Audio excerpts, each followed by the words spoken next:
অনেকে আজ বিভিন্ন জায়গায় দেখা যাচ্ছে ডাক্তার দিয়ে অনেক মেয়ে পর্যন্ত সার্জারি করে নিজের শরীরের গঠন পাল্টিয়ে কোন কায়দায় যেন লজ্জায় স্থান পাল্টিয়ে ওরা সিঁড়ে হওয়ার চেষ্টা পারবে না। কিয়ামতের আগে এটা সম্ভব না। কেন সম্ভব না বলেন তো?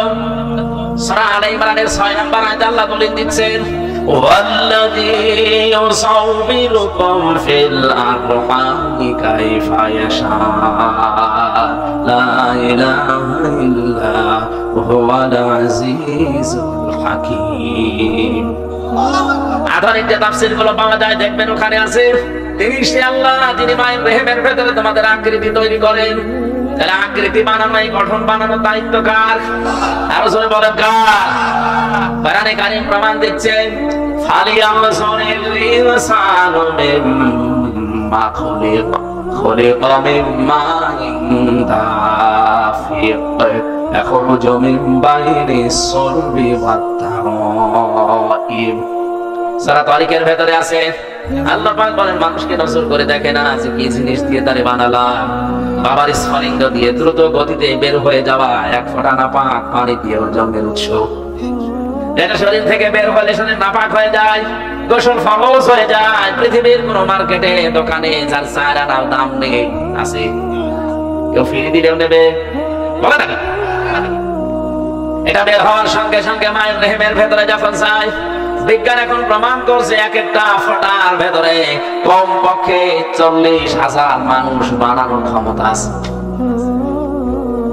বাবার স্ফলিঙ্গ থেকে মায়ের রেহেম পর্যন্ত যেতেছে, জরায়ুর সাথে ধাক্কা লেগে দেওয়ালের সাথে তাল লেগে অনেকে পড়ে মারা যায়।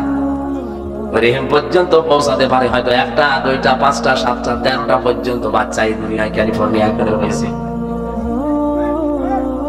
আমি যেহেতু একজন, তাহলে আমি 40 লাখের ভেতরে মাত্র একজন। কথা বলেন, আল্লাহ দয়া করে ওই জায়গা থেকে আমারে পৌঁছিয়ে দিলেন। বিজ্ঞান এখন দেখতে পাচ্ছে গবেষণা করে, এই বীর্যটা যাবার পরে বাবার এই নাপাক বীর্য দিয়ে আল্লাহ 4টা জিনিস তৈরি করে, চুল, রগ, হাড় আর পর্দা। কয়টা বলেন বলেন? মায়ের রেহেমের ভেতরে যে নাপাক পানির থলি আছে, এটা দিয়ে আল্লাহ আরো 4টা জিনিস বানায়, রক্ত, গোশত, চর্বি আর চামড়া। 4-8টা জিনিস যখন এক হয়, আল্লাহ পাক বলেন আমার বান্দা আর বান্দি বানাতে আমি আল্লাহ 5টা জিনিস আমার রব নামের খাতিরে দান করি।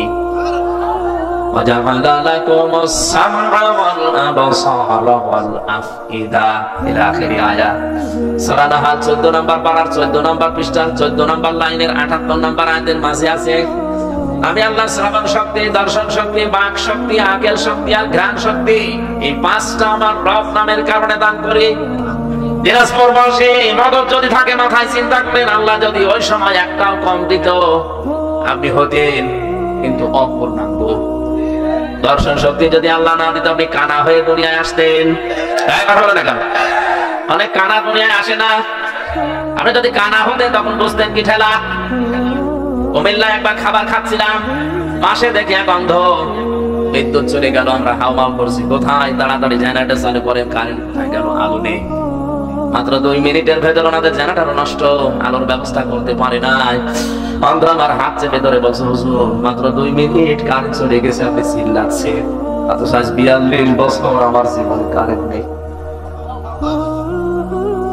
2 মিনিটের ভেতরে যদি আপনি এত চিল্লাপাল্লা করেন, আমি 42 বছরে তো আমার কান্নাকাটি করার দরকার কি? আল্লাহ হারিয়েছি আমি ছাড়া দুনিয়ায় কেউ জানে না। আপনি একটু চিন্তা করেন, যারা অন্ধ, একটা তথ্য বলেছিলেন হুজুর, আপনারা যারা চোখওয়ালা মানুষ স্বপ্ন দেখেন, কিন্তু আমরা যারা অন্ধ তারা স্বপ্ন দেখি কিন্তু কিছু দেখতে পাই না, শুধু আওয়াজ শুনি। কত বড় নিয়ামত এই দর্শন শক্তি আল্লাহ পেটের ভেতরে আপনাকে দিয়েছেন। আল্লাহ পাক বলেন 8 মাস 13টা যখন এক হয়ে যায়, তখন আকৃতি তৈরি করার জন্য ফেরেশতারা আমাকে 40 দিন পরে যেটা পাল্টায়, আমারে জিজ্ঞাসা করে এটা করব কি, এর ছেলে বানাবো না মেয়ে বানাবো। ইয়াখলুকু মা ইয়াশাউ ইয়াহাবু লিমান ইয়াশাউ ইনাসা ওয়া ইয়াহাবু লিমান ইয়াশাউ। সূরা শুরা 49 নম্বর আয়াতে আছে, আল্লাহ পাক বলেন তিনি সৃষ্টি করেন যেভাবে ইচ্ছা, কাউকে মেয়ে কাউকে ছেলে। এই যে কাউকে মেয়ে কাউকে ছেলে, সিদ্ধান্ত আসে কার থেকে? বলেন বলেন। আল্লাহ সিদ্ধান্ত নিয়ে এই লোকটাকে বানিয়েছে পুরুষ ছেলে। এটা যদি এখন বলে না আল্লাহর আইন আমার ভালো লাগছে না, আমি মেয়ে হয়ে যাবো, আল্লাহর চাইতে বেশি বুঝি। সুতরাং পাগলামি যারা করছেন আপনারা থামেন। আপনারা কোন উদ্দেশ্যে করছেন কেউ ধরতে না পারলো, আলেমরা ধরে ফেলেছে।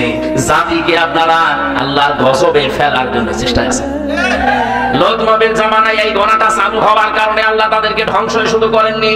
ওই জায়গাটা ডেড সি, মৃত সাগর বানিয়ে দিয়েছে জর্ডানে। এখনো পৃথিবীর ইতিহাসে আছে না নেই? ওখানে কোনো কিছু ডোবে না, সব বেশি থাকে। আপনি নিজে দেখে আসেন। এই গজবে যদি বাংলাদেশেও গ্রাস করে আর চালু হয়ে যায়, আল্লাহ কসমে সমকামিতার কারণে বাংলাদেশটা আল্লাহ ডুবিয়ে দিতে পারে। এমনিতে ডোবার ভেতরে আছি আমরা। কক্সবাজারের যে বিশাল সমুদ্র, আমার মনে হয় 50 হাত উঁচু, যদি একবার পানি আসে এই দেশটা খুঁজে পাওয়া যাবে। আপনি কার ভরসায় কাজ করেন? একটু ভয় আসে না মনের ভেতরে?